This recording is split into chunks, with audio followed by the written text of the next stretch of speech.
Hello, world, and welcome back to the Hard Things Podcast. This is your host, Blaine Burgess. This is episode 2 of season 2, which means episode 1 was about a little bit of wisdom. Don't put the cart before the horse.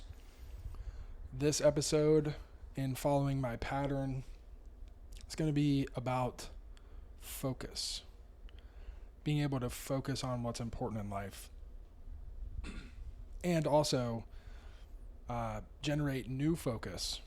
Maybe something that you consumed in your youth, a movie, a book, something affected you back then, and then looking at it through a new lens. In this case, I'm time traveling back to when I was about 13, 10 to 13, and looking at kind of a very micro instance of something I consumed that affected me, and then looking at something more macro in the same way, but similar idea.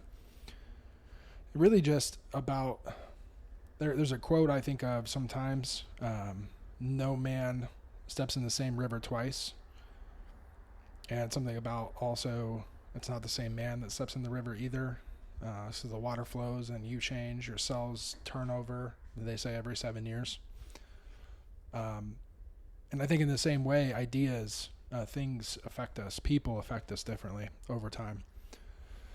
So for me, 33, almost and a half, coming up here this weekend. So happy half birthday to me. That's super nerdy. But yeah, 33 and a half. And going back to when I was, between 10 to 13, I definitely have a different perspective. 2 decades later, a lot has happened. Pretty much lost a decade to concussions and not pursuing my dream and my passion of ultimately being a chiropractor, which I am now, thankfully. But a lot of lessons were learned in that period of time. And yeah, I'm just going to hop right into it. So the micro issue that we're going to focus on first is The Waterboy, the movie The Waterboy. And this past weekend, Sunday, was Mother's Day. Waterboy is kind of a perfect movie for that. He loves his mama. And that is one thing I think on a very base level I resonated with. I mean, everyone kind of, if your mama's around, you love your mama. Even if she's not, you have some level of love for her. The moms created us, essentially 3D printed us with their body, which is still insane to me. So shout out to all the moms out there. Any moms listening, my mom, who does listen to this podcast. What's up, Mom? Shout out. But The Waterboy was a very influential movie on me for a few reasons. It was released in 1998. It's Adam Sandler, his whole cast and crew that did all kinds of movies together. Henry Winkler, the Fonz, is Coach Klein. So really kind of epic movie. If you haven't seen it, give it a watch. It's very silly. But when you listen to this podcast, you look at all the themes. I think Adam Sandler has always kind of been a drama actor. It wasn't just Uncut Gems and some of his more recent stuff where he started doing drama. This was a drama with comedy laying over top in a really genius way, I think. Adam Sandler is very genius in the way that he goes about things. Some of his movies might be kind of a money grab and kind of silly. But The Waterboy specifically was very deep, especially for me. I was looking for those clues. If you're looking for things in art, you'll find it. So 1998 was around the time I started playing football. It's like second grade. I grew up in a suburb of Columbus, Ohio, where they take football very seriously. I was born actually at the hospital at Ohio State and promptly had Brutus the Buckeye and a football stuffed in my crib. So I was pretty much predestined to do this, but this movie really cemented it for me. So if you're not familiar with the movie, Adam Sandler plays this guy, Bobby Boucher, very socially inept, stutters, but also very smart and wise in a strange way. And this is something I resonated with highly. I was a quote-unquote gifted kid. Early on in school, they just realized I needed more attention, more kind of high-level problems. There's a handful of us, like 6 or 7, that we kind of got shepherded off into a different class. And it's good because I got some of my learning needs met, but also I felt socially inept because I wasn't socializing with the class at large. We'd see them at lunch and gym and all these things, but these kids were like, hey, what are these other guys doing not in our class? And just automatically kind of outcasts in a way. So I don't know exactly what the answer to that is, because you obviously do have different learning needs, but maybe some more social integration would be helpful. Who knows? Not going to go dig that up from the past, but I definitely resonated with Bobby Boucher because he starts off as a water boy. And actually, even before going to chiropractic school, you learn, how important water is as a molecule to the earth, to our bodies. Really, like, super important. If we ever kind of run out of this mass amount of water that we have, especially potable, drinkable water, we're in trouble. So there's a lot of wisdom just in the pure fact that he's focusing on purifying this water, and he's so obsessed with water. It's actually one of the smartest things to do. But obviously very odd. Like, not denying that it's odd, but strangely wise. So from the beginning, you kind of feel for him. You're kind of pulling for him. You're on his side pretty quick. At least I was. I definitely resonated with him. But you get into pretty quickly where he gets kind of abused by others for being different. And there's a lot of reasons for that. I'm not going to get into it too much. But he ultimately, gets fired from his job at the big school, the national championship school. Think of it like University of Alabama, if they had a water boy and they kind of, messed with them, spit in the water cups, whatever. That's what happened, and the coach decides to fire him on the spot.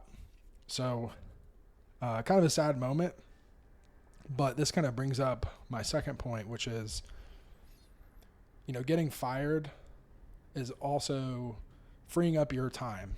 So everything in life is opportunity cost. If you're spending time doing this job that no one appreciates what you're doing, even if you're doing the best job possible and really kind of on the cutting edge and understanding things on, the ground floor better than maybe management could see it, because they're, a step removed and concerned with other things. It ultimately does free you up to pursue other dreams and maybe other jobs that you're more well suited for.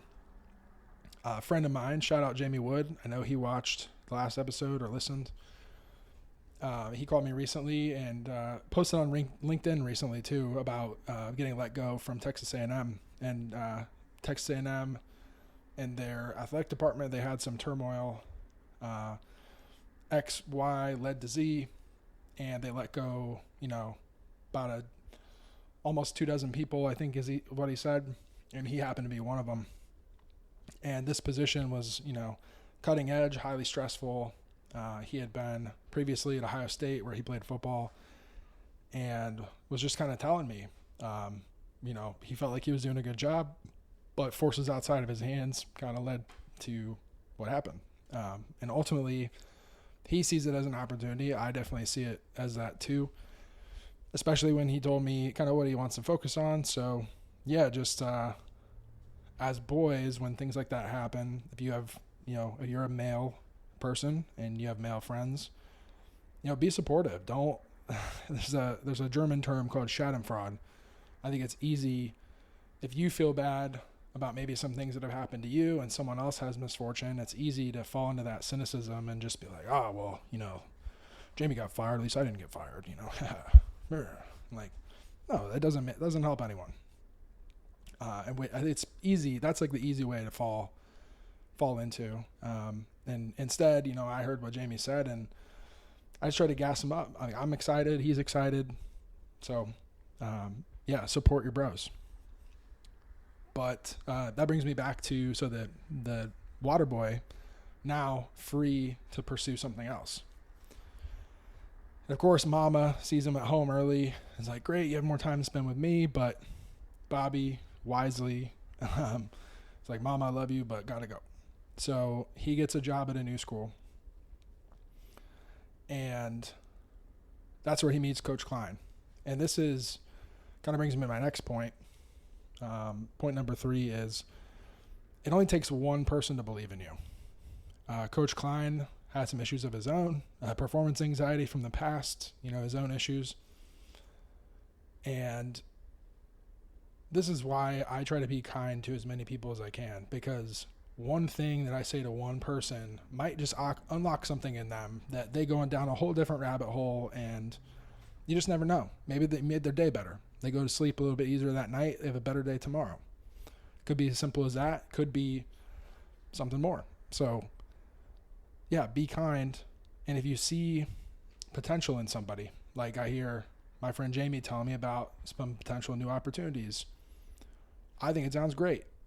Sweet. Follow, encourage them. Go down the rabbit hole. It really doesn't take much. Just a couple kind words. My favorite show right now on TV is Pat McAfee show. Every time at the end of the show, he says, be a friend, tell a friend something nice. It might change their life. And that first time I heard him say that, it definitely affected me. And I was like, wait, where could I be more kind? And just, it was kind of like a daily challenge of him to, call people to step up. And, even if he gets one person like me to make someone else's day better, that's infectious. So definitely don't underestimate your power to make someone's day better. So that brings me back to Coach Klein. He ultimately sees Bobby's potential. Bobby goes apeshit, tackles someone in practice.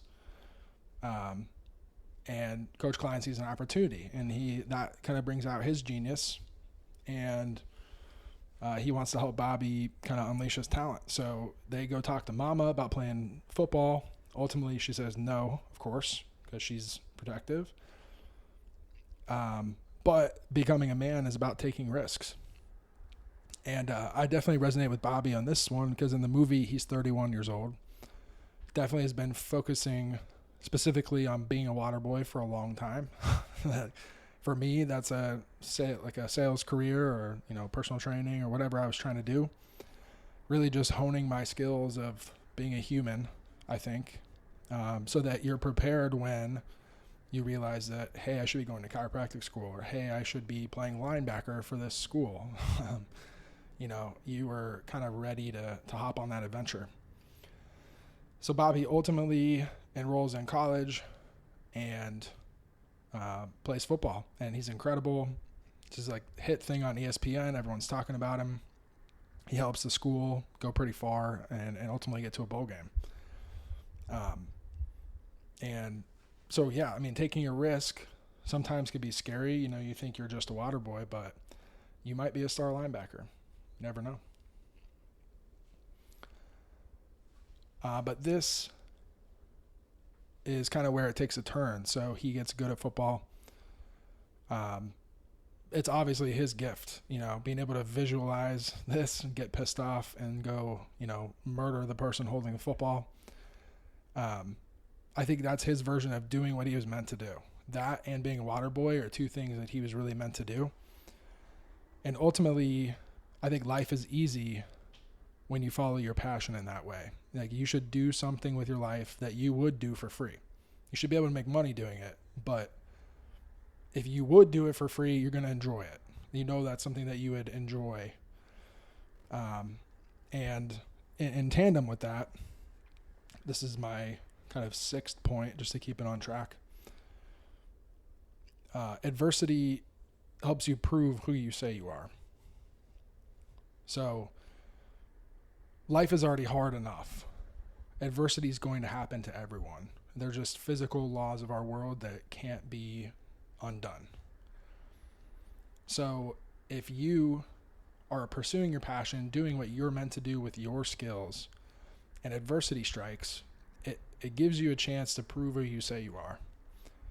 So if you're already not fighting to be something you're not, you're going to have the ability to dig your heels in and fight a little adversity, because you are going to have to fight. So kind of knowing the difference between, is this difficulty out of my control? This is some adversity that life's throwing at me.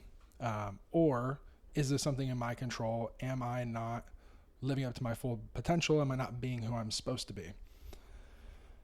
That's ultimately a really hard question you have to ask yourself.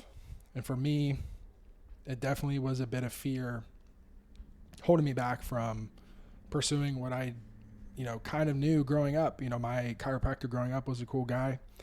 I really liked going to his office and getting adjusted. And I just never thought it was possible. And then finally I just got sick one day and said, what if this is possible? So ask yourself, what is possible? Don't come up with excuses, because something I could have been doing at 23, I'm now doing at 33. And those 10 years weren't completely wasted, but I could have had another 10 years treating patients. So really not worried about it from my perspective, but if you think about all the people I could have potentially helped in that time period, now we're starting to talk. So I'm excited that I'm doing it now, and I'm going to be able to help people, from age 36 onward. But that's kind of the price of listening to fear and not following your passion. The next part, I think I'm going to go back. So there's one point before the bowl game where Bobby learns the truth about his father. So this was actually a pretty deep part. I didn't realize when I was a kid how deep it actually is. So his mom, when he was a kid, his dad ran away, went to New Orleans and basically abandoned the family. But instead of admitting that, she's in denial. She said that he went to the Peace Corps, went overseas, and he died of dehydration in the desert. Well, that set Bobby on this life path of trying to keep people hydrated, which I thought was incredibly sweet. Just as a sweet guy, just trying to make sure everyone isn't thirsty. So that also shows you the power of lies, and especially if it's a lie you're telling yourself that really doesn't even make the situation that much better. Like if your dad died in the desert or your dad abandoned your family, like he's still not here. So I think it's better just to embrace the truth and not, completely lie. That's a lie that's definitely not worth it, not justified. So, in other words, his mom has an abandonment issue. So of course she's going to hold Bobby back. She's going to kind of slowly sabotage him because she doesn't want to be alone. And as much as she loves him, she also is not letting him reach his full potential. So I think this is a big dynamic. There's at least people I know. Our parents are people too. They're not perfect. They have, kind of all of their own issues.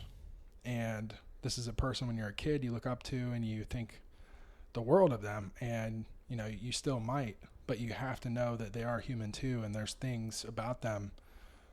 You're kind of putting them on a pedestal, or really any relationship, not even just parents. If it's your loved one, a friend, if you have this expectation of them that they're going to be perfect, we're all human and humans are flawed.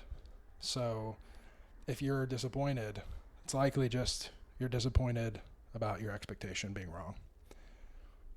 So in this case, the father left, went to New Orleans, met a woman, never came back. Mother has the abandonment issue, but she ultimately sees the value in what he was doing. And all the people of the town were trying to get him to go to the game. And she finally came through and told him the truth. And, Bobby, being the guy that he is, kind of high character, also socially inept, strange, lovable, just says, all right, I'm going to go play in this game. And they all hop in a water boat and drive to the bowl game, which is very funny. But I think I resonate with this on a high level, personally, because chiropractic, I think, has been my mission, because my grandmother had multiple spinal fusions. She may have had the same congenital, spine defect that I have in my lumbar spine, which led to her needing those surgeries. And a lot of people in my family also have, weight issues. They've been overweight, carry around, extra weight that leads to other health conditions and really not feeling good. So for me, chiropractic is almost me search in a way, just like trying to figure out what causes this stuff and how to help people. And I think what I've learned so far is the nervous system is a very powerful thing, but it also can work against you. And chiropractic, ultimately, I think the goal is to remove any barriers from the nervous system to work properly. And when the nervous system is working properly, spinal issues and weight gain, like different pathologies that you can see either visually or not, even mental health, I think, too, can be affected by the nervous system. I think these things can improve. So, and I've seen this in myself, my own transformation, just going down the rabbit hole of different modalities with the nervous system, getting better sleep and training harder, but at appropriate times. I think I've had some good early success, and I look forward to going more down this rabbit hole in the future. So last but not least on this micro issue, this ends up being 20 minutes of the episode. But the big takeaway from the movie I got is sharing your true self with others is how you win. So ultimately, Bobby became linebacker, boyfriend, husband. He's a better son, teammate. Eventually was accepted by the guys because he stopped trying to be something he wasn't, he was a good water boy, but that wasn't all he could be. So by looking inward, bringing out your best self, and then sharing that with the world, the right people are going to notice that, appreciate it, and you're going to have a community of people who value you in the end. And when I was a kid, the only lesson I really took away from the Waterboy was to visualize someone's head, that I didn't like, on the opposite player's body and get pissed and go tackle someone. And to be honest, it worked well for me. Ended up playing football at Harvard because I knew how to take out my anger on the field. That ultimately fueled my performances. But it also registered me a bunch of concussions, and definitely better technique probably could have saved me from some of those. Maybe not all, but yeah, that was my big takeaway back then. And now you can see much deeper brains functioning again. Love to see it. And at the end of the day, if you are struggling and you feel like you're not winning in life, you got to peel back a layer. Like I said, you got to look inside, peel back a layer, go deeper, because you're obviously missing the point. You're missing your true self, your true calling. Whatever that is going to be valuable to someone. And I believe that heavily. So that's it for the micro side. No more talk about the Waterboy, but if you listen this far and you're a mother, shout out mamas again, because we love you. Okay. So back half of the episode is going to be on a macro issue. And this for me is actually religion. A few years back, I really got into just other forms of religion. I studied them in undergrad. I took a great class at Harvard that was about Christianity and Judaism, and just kind of like Old Testament versus New Testament and the Torah. And it really kind of opened my eyes to a lot of, even though they are different religions on paper, there's a lot of similarities. Some sects of Christianity more strict, some more lax.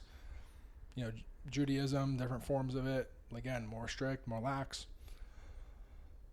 And I think even back then I was just curious about why, if Christianity is so popular in America and it's what most of the people I knew believed, then why do so many other millions of people, billions of people in the world follow these other religions? It can't be that they're all wrong or we're all wrong. Like, that's just not, to me, that seems less likely. than the possibility that the wisdom that can be gained from these different religions kind of originated in the same place. And that just kind of maybe in my scientific mind thinking about it that way. But I did grow up, my mother grew up in a super religious family. They were, church going folks. Grandma played the organ in church. And I think, that definitely affected my mom to the point where she wanted us to continue going to church. It's something my dad believed in too. So every Sunday, family would kind of get together, get ready and go. And this is something that I definitely struggled with. I was going mostly just to please my parents, but it wasn't something that I liked doing. And the reason is when I went, something just didn't feel right, didn't feel genuine about it. Like I was learning all this like wisdom and it sounded good at face value. But then, I'd go to Sunday school and again, kind of like school, the other kids were kind of, standoffish. There's cliques and I'm just like, we're going to this place talking about love and Jesus and all this stuff. And then you guys are, acting like this is just contradictory. So at one point too, I asked to go into big church and just listen to the sermon with the adults. And that didn't really help either. My particular church, we had two pastors when I was a teenager that were basically accused of infidelity and then shepherded out of the congregation, pretty swiftly, separated from their wives, and big scandal twice. So I'm thinking, all right, if these people can't get it right, there's something wrong here. And I think my young mind didn't understand. Immaturity led me to kind of blame the wrong thing. So instead of blaming the people who, again, people are flawed, my expectation of these pastors or these other kids were maybe too high. It's easy to just say like, well, hey, like Christianity kind of sucks. Like, everyone says all this stuff, but then nobody does it. Like what gives? And even little me was just kind of calling people out. And, again, so people are flawed. And when they do things in life that don't really make sense, it's not about you. There's definitely a good reason for what they're doing. Could be subconscious. They might not even be fully aware that they're doing it. But with that said, it's still frustrating.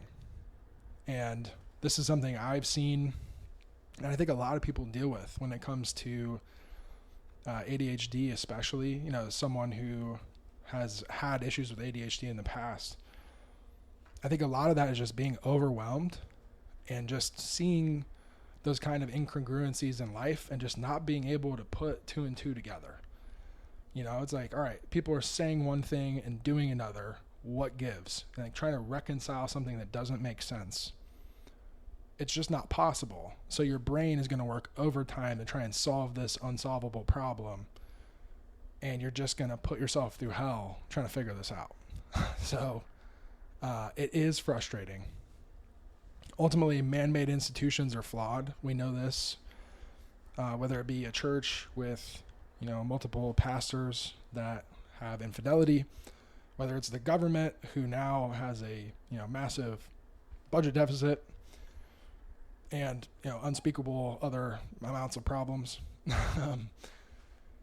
Again, it's frustrating, but that doesn't mean you give up. You do have power. Like I said, if you're kind to just one person, can inspire them to go on to have a better day or do something good. And doing that on a micro level a bunch of times can affect the world positively. You do have a little bit of power to help make the world better. And you have to advocate for better.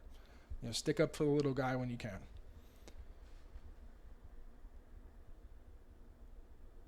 And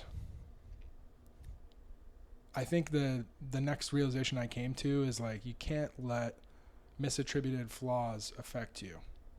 Again, things that are outside your control are going to happen. Adversity is going to happen. And if you are being your true self and you're not fighting to be something you're not, you're going to have the kind of the courage and the energy to fight, things that are outside your control.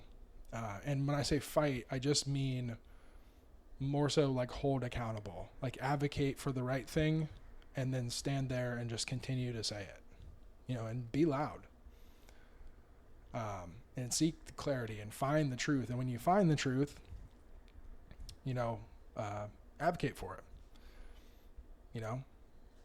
That really has helped me. Like I said, I had diagnosed ADHD, and I think it was just it's a combination of avoiding that unsolvable problem and a little bit of cognitive dissonance. Just ultimately being able to hold two things as true that are in direct competition with one another. Seek that clarity, find that truth, and just understand that sometimes you're not going to be able to reconcile things in life.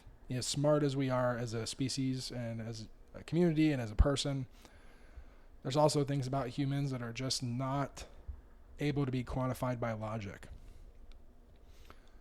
So if the world is driving you crazy, you're probably trying to do something you're not equipped to do, which find your thing and do that instead.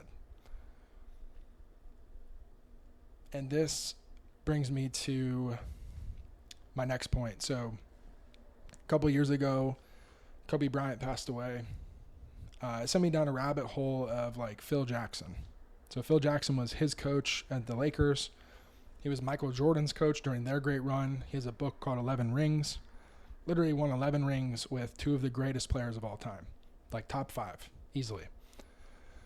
So when Kobe passed, I got his book, The Mamba Mentality, and he talks a lot about Zen, which came from Phil Jackson.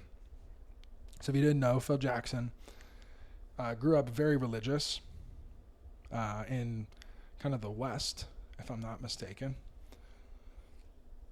And he eventually was kind of groomed to be a pastor in the same way, just no questions asked, just like this is what we do, this is our family thing.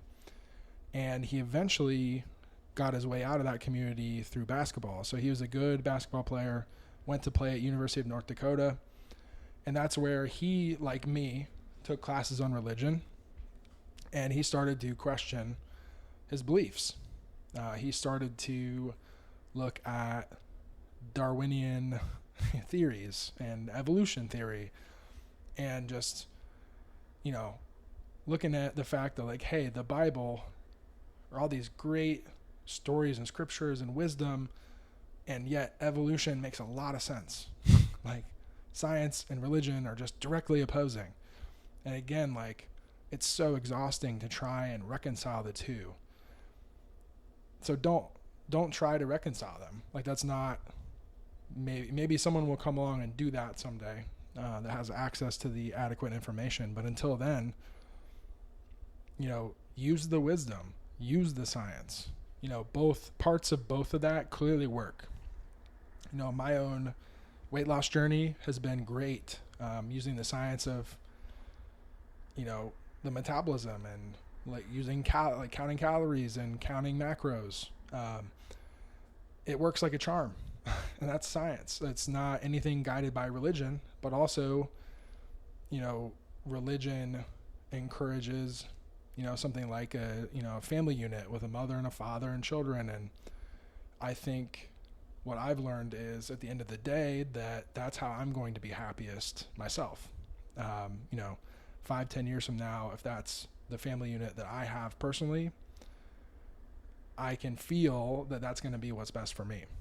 And I didn't always feel that way. So I got away from it because of the kind of man-made flaws within Christianity.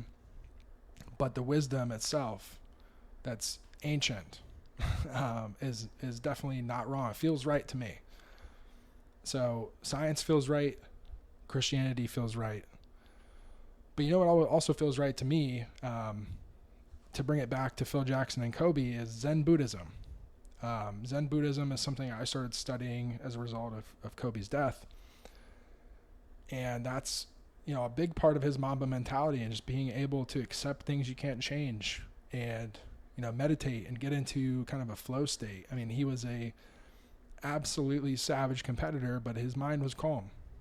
And in his younger years, that wasn't always true. So as he got to know Phil, they got all these championships. He built his family. He was able to stay centered. So again, like, don't judge a book by its cover. Don't throw the baby out with the bathwater.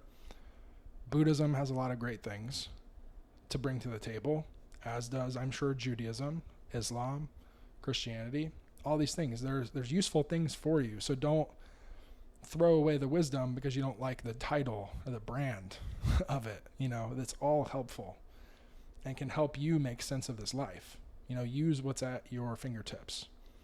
And ultimately, if something's not for you and you decide that, that's cool too.